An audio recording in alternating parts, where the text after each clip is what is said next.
신약성경 빌립보서 4장 10절, 11절 말씀 다 같이 한 목소리로 받들어 읽도록 하겠습니다. 내가 주 안에서 크게 기뻐함은 너희가 나를 생각하던 것이 이제 다시 싹이 남이니 너희가 또한 이를 위하여 생각은 하였으나 기회가 없었느니라. 내가 궁핍함으로 말하는 것이 아니니라. 어떠한 형편에든지 나는 자족하기를 배웠노니. 아멘. 사도 바울이 빌립보 교인들과의 관계 속에서 어떻게 기쁨의 관계를 만들어 가고자 하는지, 이 작은 한 가지 표현이지만 이 10절 말씀에서 잘 나타나 있는 것을 우리가 살펴보았습니다. 한마디로 말하면은 상황과 달리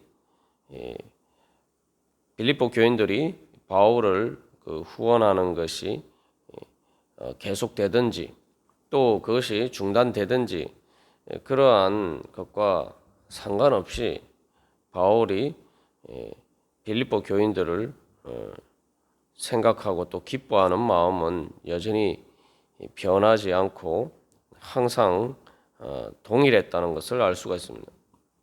그것이 가능했던 이유는 또 빌립보 교인들이 바울을 생각하는 그 마음을 어떤 자신을 후원하는 문제와 관련해서 생각하지 않고 그런 것들이 나타나든지 나타나지 않든지 그 마음의 중심에 그런 것들을 그 마음을 보고 그 마음의 관점에서 그 중심을 보는 관점에서 생각했다는 것입니다. 그래서 또 그렇게 판단할 수 있었던 것은 이미 빌립보 교인들이 진작에 바울을 향한 그 마음이 어떠한지 또 그런 마음이 어떻게 표현되었는지 또 바울이 그것을 경험했기 때문이죠. 우리가 이제 이런 비슷한 상황들을 상정해 보면은 사람들이 정말 많이 서로 이렇게 도와주고 또 많은 서로 은혜를 입고 이렇게 하더라도 또 그런 관계들이 무너지는 것도 또 사실 한순간에 그런 것들이 다 무너질 수 있습니다. 잘 하다가도 또 이 뭐 후원이 중단되는 문제처럼 그런 문제가 있으면은 그것 때문에 그 전에 빌립보 교인들이 바울을 생각하고 또 그들이 헌신한 그런 것들이 하루아침에 그 관계가 깨어질 수도 있습니다만 바울은 그렇게 관점에서 보지 않았다는 거죠. 그래서 이것을 기쁨이라는 주제와 관련해서 우리가 생각해 보면은 사도 바울이 내가 기뻐한다, 항상 기뻐하라, 또 뭐 빌립보 교인들에게도 그렇게 이야기하는데 그것은 하나님과의 관계뿐만 아니라 사람들과의 관계에서도 마찬가지라는 것입니다. 어떻게 안 좋은 일이 있는데도 어떻게 항상 기뻐할 수 있느냐? 사실 우리가 이제 기쁘냐 기쁘지 않느냐는 환경의 문제뿐만 아니라 이제 또 많은 부분들은 사람들과의 관계 때문이죠. 그런데 그런 관계 속에서도 우리가 항상 기뻐할 수 있어야지 말 그대로 항상 기뻐할 수가 있는 거죠. 그래서 이 사도 바울은 이 다시 싹이 난다. 그래서 마치 겨울 내 사실은 눈에 보이지 않고 모든 잎이 다 떨어지고 앙상하게 남은 그런 상황 속에서도 새 봄이 오기를 기다리는 마음과 같은 마음으로 이 빌립보 교인들과 관계를 맺고 있었다는 것입니다. 그래서 이제 크게 기뻐한다라고 이야기하는데 크게 기뻐하는 것을 한마디로 이야기하면은 늘 바울이 빌립보 교인들을 기뻐하는 마음은 그들 때문에 기뻐하는 마음은 어제나 오늘이나 여전히 변함이 없었다는 거죠. 그런데 이제 그러한 것들이 겨울과 같은 그러한 서로의 소식도 끊기고 또 후원뿐만 아니라 그런 소식도 끊기고 그런 상황에서 또 마음이 답답하고 또 앞에서 사도 바울이 이야기한 것처럼 또 에바브로디도를 통해서 다시 또 후원을 받았지만 여러 가지 빌립보 교회의 상황들에 대한 소식들을 들었을 때 마음에 근심되는 부분이 있었지만 그럼에도 불구하고 그 중심에 그들을 기뻐하는 마음은 여전히 변함없었고 비록 그 관계 가운데 겨울과 같이 그러한 상황에 있다 할지라도 인내하면서 바로 단순히 기다리는 것뿐만 아니라 새 봄이 오기를 기다리는 이 소망으로 바라보고 있었다는 것을 알 수가 있습니다.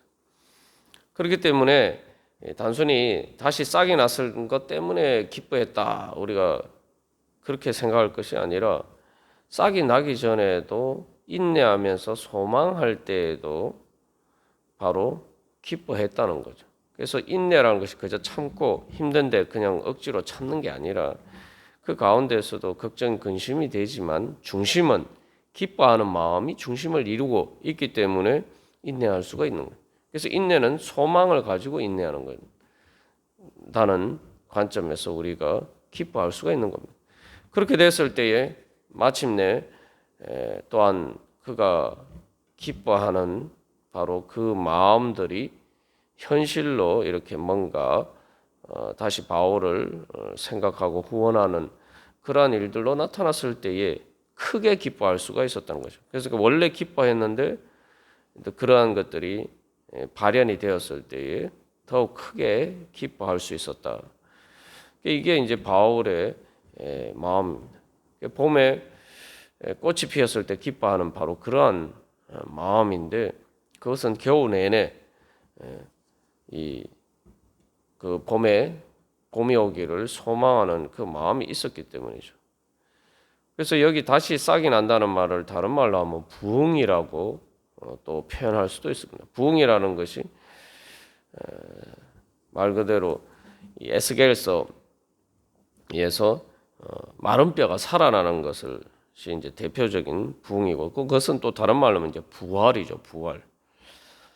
그래서 그 부흥은 전혀 없던 것이 갑자기 다시 나타나는 것이 아니라 하나님께서 많은 또 믿음의 사람들을 통해서 그 씨앗들을 뿌린 것들이 때가 되었을 때에 이제 꽃이 피고 또 잎이 무성하고 열매를 맺는 것처럼 그렇게 나타나는 것이 바로 부흥입니다.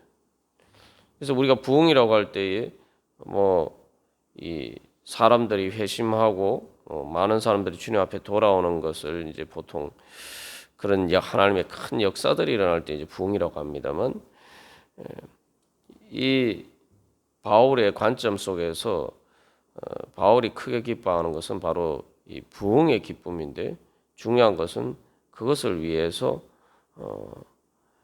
그 싹이 나고 또 발현이 되기 전에도 인내하면서 소망을 가지고 기뻐하는 마음으로 믿음의 씨앗을 뿌릴 때에 바로 그러한 우리가 크게 기뻐할 수 있는 그 모든 것들이 발현되어서 부흥의 역사가 일어나는 것을 자리에 설 수가 있다는 것입니다.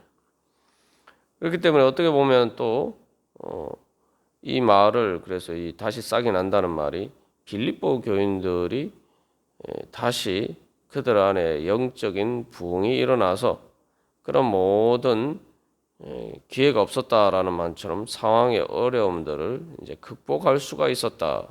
이제 그렇게도 해석을 할 수가 있습니다. 그래서 여기서 우리가 기쁨의 관계를 위해서 항상 생각해야 될 것은 다시 한번 10절에서 왜 사도 바울이 주 안에서 크게 기뻐한다라고 그냥 기뻐한다고 하지 않고 주 안에서라고 한다는 말에 그 의미들을 잘 알고 우리 자신에게 적용을 해야 됩니다. 하나님께서 우리를 대하실 때에 어떻게 대하시는가 그것을 볼 때에 그것을 따라서 우리가 사람들과 관계를 맺고 특별히 이제 성도들과 관계를 맺을 때에 바로 우리가 기뻐할 수가 있다는 것입니다. 하나님께서 우리를 어떻게 대하십니까? 한마디로 하면 하나님께서 우리를 구원하시는 과정은 우리를 선의로 대하신다는 거예요. 그래서 이신칭이라는 것도 우리가 믿음으로 구원받는다라고 할 때에 우리가 처음 예수를 믿을 때에 우리가 실제로 말 그대로 내가 주님을 믿는 믿음이 어떤 구체적인 내가 성화나 이런 실천을 통해서 나타나기 전이지만 그러나 하나님께서는 우리가 예수 그리스도의 완전한 그러한 형체처럼 부활하신 그 형상처럼 우리가 그렇게 변화될 것을 하나님께서는 그것을 가지고 소망하고 계시는 거죠. 마치 탕자가 아버지를 떠났지만 탕자가의 아버지가 늘 탕자가 돌아오기를 소망하면서 기다리는 것처럼 그리고 돌아왔을 때 크게 기뻐하면서 잔치를 베풀어 준 것처럼 하나님께서는 그렇게 우리를 대하신다는 겁니다. 이것을 조금만 다시 생각해 보면은 부모가 자녀를 키울 때도 마찬가지죠. 자녀가 뭐 잘못할 때도 있고 꼭 잘못하지 않아도 아직 뭐 갓난아기다 이럴 때 아직 뭐 대소변도 가리지 못하고 뭐 특별히 아주 어릴 때는 뭐 잠도 제대로 안 자고 맨날 울면서 잠도 제대로 못 자게 부모를 괴롭히고 그렇게 한다고 해서 부모가 자녀를 기뻐하지 않는 것은 아니란 말이에요. 그런 일 때문에 힘들어도 부모는 자녀를 기뻐하기 때문에 그런 모든 것을 참고 인내하면서 자녀를 양육할 수가 있는 겁니다. 하나님의 마음이 그런 것이죠. 사도 바울의 마음도 빌립보 교인들을 향한 마음이 거기에 있다는 거예요. 이 빌립보 교인들이 뭐 바울을 후원하고 안 하고 뭐 이런 문제 때문에 지금 바울의 빌립보 교인들을 향한 마음이 거기에 왔다 갔다 이렇게 좌우되는 그런 게 아니란 말이죠. 마치 탕자가 아버지를 떠나고 아버지를 어떻게 보면 배신하고 무시하고 떠났다고 하더라도 그 아버지의 탕자를 향하여서 기뻐하는 마음이 변하지 않았던 것처럼과 마찬가지라는 거죠. 하나님께서는 우리 안에 바로 예수 그리스도를 통해서 믿음의 씨앗을 뿌리시고 그 씨앗이 아직 싹이 나고 무성해지기 전에도 마치 그 씨앗이 완전히 싹이 트고 자라나서 풍성하게 열매를 맺은 것처럼 그것을 소망하시면서 그 소망에 따라서 마치 그것이 이미 이루어진 것처럼 우리를 그런 관점에서 우리를 바라보고 계신다는 거예요.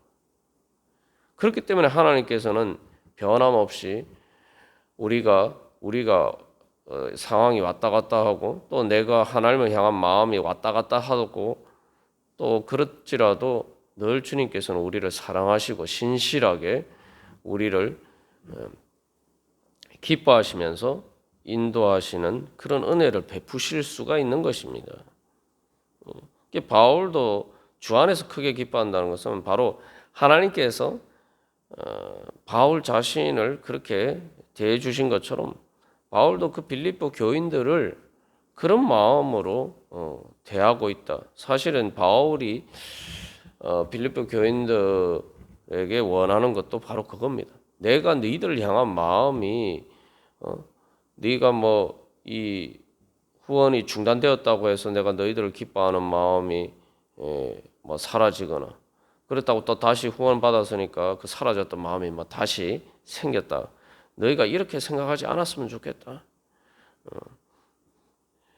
내가 너희들을 향한 기뻐하는 마음은 언제나 변함이 없고 그러나 그럼에도 불구하고 마치 탕자가를 향한 아버지의 마음이 늘 변함이 없지만 탕자가 돌아왔을 때 크게 기뻐한 것처럼 내가 너희들이 나를 생각하던 마음이 다시 이렇게 후원하는 것을 통해서 구체적으로 나타났을 때 내가 그렇게 크게 기뻐하는 것은 바로 그런 마음이다.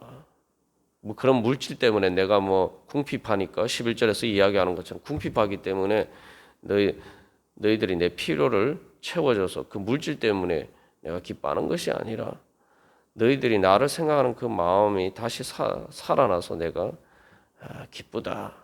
그렇게 해석하는 거죠. 그래서 우리가 이 사람들과의 관계에서 하나님께서 우리를 그렇게 대하신 것처럼, 그래서 우리가 또한 다른 성도들, 또 특별히 중보 기도하는 사람들을 향해서도 우리가 그런 마음으로 대할 때에 하나님께서 우리를 통해서 일하십니다. 하나님께서 우리를 그렇게 대하시는 그 마음이 어떻게 표현이 되느냐? 바로 우리들이 또 다른 사람들 그렇게 대하고 그렇게 생각하고 또 그렇게 대하는 그런 것을 통해서 나타난다는 거죠. 그래서 예수님과 베드로와의 관계에 대해서 언급했습니다만 그것을 다시 여기에 비춰보면은 예수님이 네가 나를 사랑하느냐 물으셨을 때 베드로가 내가 주께서 저를 사랑하시는 줄 제가 압니다라고 이야기하는데 그 말의 의미는 뭡니까? 베드로가 마음 안에 주님을 정말 죽기까지 따르고자 원하는 마음도 있고 또 그러나 현실의 그런 상황 속에서 자기가 연약해서 그 마음이 대로 하지 못했던 또한 그런 부족함도 있어요. 이 두 가지가 바울 안에 공존하고 있습니다. 근데 부활하신 예수님이 다시 찾아오셔서 하신 일은 뭐냐? 바울 안에 이 두 가지 십자가 앞에서 도망갈 수밖에 없는 인간적인 그런 믿음이 없는 연약한 모습과 그리고 그래도 죽기까지 주님을 따르고자 했던 그 마음, 이 두 가지 마음이 공존하고 있는데 부활하신 예수님이 베드로를 찾아오셔서 하신 일은 바로 베드로의 마음 안에 그 예수님을 사랑하기 때문에 죽기까지 따르고자 했던 발현이 되지 않았던 바로 그 마음을 예수님께서는 다시 살려주시고 그 마음을 이제는 바울의 삶 가운데 현실로 나타날 수 있도록 성령을 충만의 은혜를 부어주시기 위해서 부활하신 예수님이 찾아오신 것입니다. 그래서 부활하신 예수님을 통해서 베드로 안에 그 예수님을 죽기까지 따르고자 했던 그 마음이 싹이 나고 그것들이 열매를 맺게 된 것이죠. 그래서 결론적으로 우리가 이 말씀을 통해서 우리가 기뻐하기 위해서는 주님께서 주시는 기쁨의 은혜를 누리기 위해서 우리가 항상 이 사람들과의 관계에서 구체적으로 드러난 이전에 여러 가지 사람들의 어떤 행동을 보고 우리가 저 사람이 이렇게 생각하거나 저렇게 생각하거나 많은 생각들을 할 수가 있잖아요. 그럴 때에 우리는 최대한 선의로 해석을 해야 된다는 거예요. 그 사람이 구체적으로 어떤 말이나 뭐 이런 것으로 구체적으로 엄명하지 않았을 때 그 행동을 가지고 여러 가지로 해석할 수 있을 때 보통은 우리가 관계가 깨어지는 이유가 뭐냐면은 내가 모르는 뭔가 사정이 있을 것이다. 이렇게 좀 이해하는 입장에서 생각해야 되는데 그렇지 않고 조금만 이렇게 내가 원하고 내가 바라는 대로 뭔가 이렇게 나타나지 않으면은 그것을 가지고 최악으로 생각해 버린다. 그렇게 되면은 바로 그 상황에 따라서 결국은 관계가 깨어지는 거예요. 상황의 변화에 따라서 결국은 우리는 상황에 좌우되는 것이지 그 사람과의 관계의 중심이 바로 늘 변하는 상황에 따라서 흔들리는 그런 불안정한 관계라는 말이죠. 그래서 우리가 늘 이 사람들과의 관계에서 어떤 내가 모르는 사정이 있을 수 있다라는 것을 늘 전제로 하고 항상 가장 최선의 선의로 그 사람 해석을 하고 또 실제로 현실로 뭐 그런 것들이 뭐 누가 봐도 이런 안 좋은 일이 있다라고 그렇게 드러날다 할지라도 한 걸음 더 나가서 그런 상황 속에서도 바로 어떻게 하나님께서 그 사람 안에 그 선의가 결국은 다시 발현이 될 수 있도록 하나님께서 역사하실 것인가, 우리가 그것을 소망해요. 그래서 앞에서 아무것도 염려하지 말고 다만 모든 일에 기도와 간구로 너희 구할 것을 감사함으로 하나님께 아뢰라는 말씀도 이 사람들과의 관계에서 그런 일들이 있을 때에 우리가 그냥 겉으로 드러나는 것만 가지고 악의적으로 해석을 하고 안 좋게 해석을 하고 그래서 막 염려하고 그렇게 하지 말고, 그런 가운데서도 어떻게 하나님이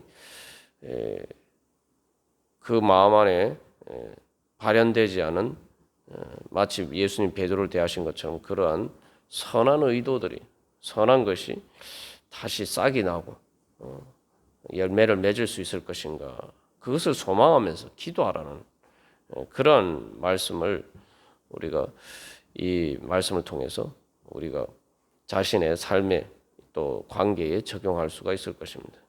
그래야지 우리가 하나님 앞에서 항상 기뻐할 수가 있는 것이죠. 우리가 오늘도 주님 앞에 기도하면서 나아갈 때 주님께서 우리를 어떻게 대하셨는가, 그것을 다시 한번 생각하면서 그 은혜 가운데서 또 우리가 기뻐하면서 또 다른 사람들을 기뻐하며 또 그들을 위해서 기도하는 은혜의 자리 가운데 나아가기를 간절히 소망합니다. 다 같이 기도드리시겠습니다.